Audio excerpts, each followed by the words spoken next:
អ្នកដែលចង់នៅតែក្រសូមកុំមើលវីដេអូនេះអីតែបើចង់ខ្លាយជាអ្នកមានសូមមើលវីដេអូនេះឲ្យដល់ចំណុចសំខាន់ទី5ខ្ញុំសូមចែករំលែកនៅ5ចំណុចរបស់លោក Robert Kiyosaki ដូចតទៅនេះ 1. ត្រូវចេះគ្រប់គ្រងលុយឲ្យបានល្អដូចជារៀបចំថវិកាប្រចាំខែឲ្យបានត្រឹមត្រូវចែកលុយជាផ្នែកសម្រាប់ចាយតាមរូបមន្ត50 30 20 50% សម្រាប់ការចំណាយចាំបាច់ 30% សម្រាប់ការចំណាយតាមបំណង 20% សម្រាប់ការសន្សំនិងវិនិយោគកត់ត្រាចំណូលចំណាយឲ្យបានត្រឹមត្រូវបង្កើតមូលនិធិគ្រាអាសន្នជៀសវាងការប្រើប្រាស់កាតឥណទានមិនចាំបាច់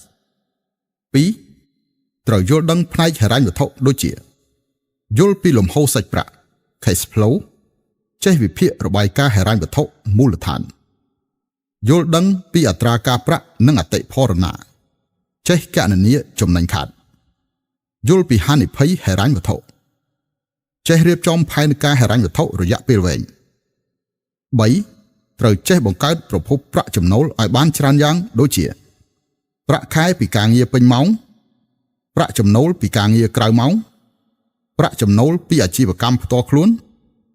ប្រាក់ចំណូលពីការវិនិយោគប្រាក់ចំណូលពីការជួលប្រាក់ចំណូលពីកម្មសិទ្ធិបញ្ញា 4. ត្រូវចេះវិនិយោគក្នុងទ្រព្យសកម្មដូចជា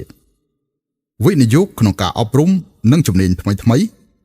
វិនិយោគក្នុងអចលនទ្រព្យវិនិយោគក្នុងមូលបត្រវិនិយោគក្នុងអាជីវកម្មវិនិយោគក្នុងគម្រោងដែលផ្ដល់ប្រាក់ចំណូលទៀងទាត់ជៀសវាងការទិញទ្រព្យអកម្មច្រើនពេកជាពិសេសគឺឡានគ្រឿងអលង្ការជាដើម 5. ត្រូវចេះបន្តអភិវឌ្ឍខ្លួនជានិច្ចដូចជាអានសៀវភៅអប់រំផ្នែកហិរញ្ញវត្ថុជាប្រចាំចូលរួមសិក្ខាសាលានិងវគ្គបណ្ដុះបណ្ដាលរៀនពីអ្នកជោគជ័យបង្កើតបណ្ដាញទំនាក់ទំនងល្អៗតាមដានព័ត៌មានសេដ្ឋកិច្ចនិងហិរញ្ញវត្ថុចេះស្វែងរកឱកាសថ្មីៗមានគ្រូណែនាំល្អក្រៅពីនេះក៏នៅមានគន្លឹះសំខាន់បន្ថែមខ្លះទៀតដូចជាចាប់ផ្ដើមពីតិចហើយធ្វើឲ្យបានទៀងទាត់មានគោលដៅហិរញ្ញវត្ថុច្បាស់លាស់មានវិន័យក្នុងការអនុវត្តមានភាពអត់ធ្មត់ក្នុងការរងចាំលទ្ធផលកុំចាយវាយខ្ជះខ្ជាយរៀនពីកំហុសនិងបរាជ័យមានផ្នត់គំនិតវិជ្ជមានជានិច្ចការអនុវត្តតាមចំណុចទាំងនេះមិនធានាថាយើងនឹងក្លាយជាអ្នកមានភ្លាមនោះទេប៉ុន្តែ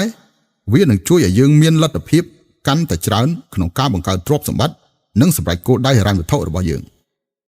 ចង់និយាយឲ្យគេចូលចិត្តអាចសាកល្បងបាននៅរូបមន្តទាំង6នេះនៅពេលដែលអ្នកដឹងរូបមន្តទាំង6នេះអ្នកនឹងរកឃើញថាការទទួលបានធនធាននៃទំនាក់ទំនងគឺមិនពិបាកសូម្បីតែបន្តិចឲ្យតែអ្នកចាប់ផ្ដើមហាមាត់និយាយអ្នកនឹងក្លាយជាចំណុចគោលនៃការចាប់អារម្មណ៍ដំបូងគឺនិយាយលើកទឹកចិត្តគេអ្នកនឹងសង្កេតឃើញថាមនុស្សដែលមានចំណេះដឹងខ្ពស់ចូលចិត្តនិយាយលើកទឹកចិត្តគេចំណែកឯមនុស្សដែលមានចំណេះដឹងទាបវិញចូលចិត្តផ្ចាញ់ឬចំអកឲ្យគេអ្នកដែលកាន់តែមានចំណេះដឹងកាន់តែនិយាយពាក្យល្អនឹងធ្វើឲ្យអ្នកមានអារម្មណ៍ល្អដូចជាដើរនៅក្នុងរដូវផ្ការីកនេះបង្ហាញថាពួកគេមានជំនាញក្នុងការគ្រប់គ្រងទំនាក់ទំនងដូច្នេះខ្ញុំសូមណែនាំថានៅពេលជួបគ្នាភ្លាមត្រូវរៀនចេះសរសើរគេនិងនិយាយអ្វីដែលគេចង់ស្ដាប់មិនមែននិយាយអ្វីដែលអ្នកចង់និយាយនោះទេធ្វើដូច្នេះអ្នកអាចយកឈ្នះមនុស្សបាន 90% ការសន្ទនាដំណាក់កាលទី2គឺត្រូវមើលថាតើគេនិយាយអ្វីជាជាងផ្ដោតលើវិធីអ្វីដែលគេនិយាយមនុស្សជាច្រើនតែងខ្វល់ពីសំឡេងឬរបៀបនិយាយរបស់ដៃគូសន្ទនានេះជាវិធីដែលអាចបង្កឲ្យមានការប្រែប្រួលអារម្មណ៍យ៉ាងឆាប់រហ័សបើអ្នកមានអារម្មណ៍មិននឹងណូនោះគឺត្រូវតែពឹងផ្អែកទៅលើសំណាងក្នុងការស្វែងរកនិងរាប់អានមិត្តភក្តិពឹងផ្អែកទៅលើសំណាងដើម្បីរកលុយកាក់បើបែបនេះអ្នកនឹងបាត់បង់ឱកាសទី3គឺត្រូវនិយាយយឺតនិងគិតឲ្យបានល្អមុននឹងនិយាយការនិយាយលឿនអាចធ្វើឲ្យអ្នកស្ដាប់មានអារម្មណ៍ថាអ្នកមិនមានការបញ្ចេញអារម្មណ៍ដ៏ច្បាស់លាស់ហើយអាចនាំមកនូវផលវិបាកក្នុងការសន្ទនាបើនិយាយយឺតធ្វើឲ្យគេងាយស្ដាប់បាននាំមកនូវការចាប់អារម្មណ៍និងសម្រេចបាននូវអំណាចនិងកិត្តិយស ទី4គឺនិយាយឲ្យស្រាលជាងមុនមិនចាំបាច់និយាយតាមសំឡេងខ្ពស់ទេដោយសារតែការនិយាយស្រាលតែមានភាពទំនុកចិត្តនិងធ្វើឲ្យមនុស្សដទៃងាយស្ដាប់និងមិនបង្កការខឹងស្អប់ទី5មិនគួរនិយាយត្រង់ពេកទេការជជែកគ្នាមិនចាំបាច់ត្រូវតែចង់កែសម្រួលគេពេកទេ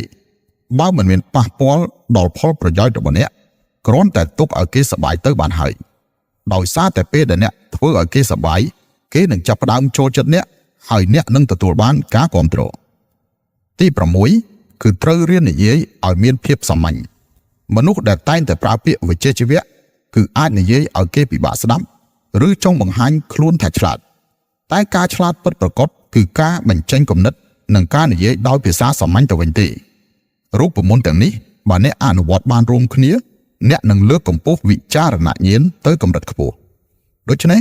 ការនិយាយបានល្អនឹងធ្វើឲ្យសម្រេចបាននូវគោលដៅសម្រាប់ជីវិតរបស់អ្នក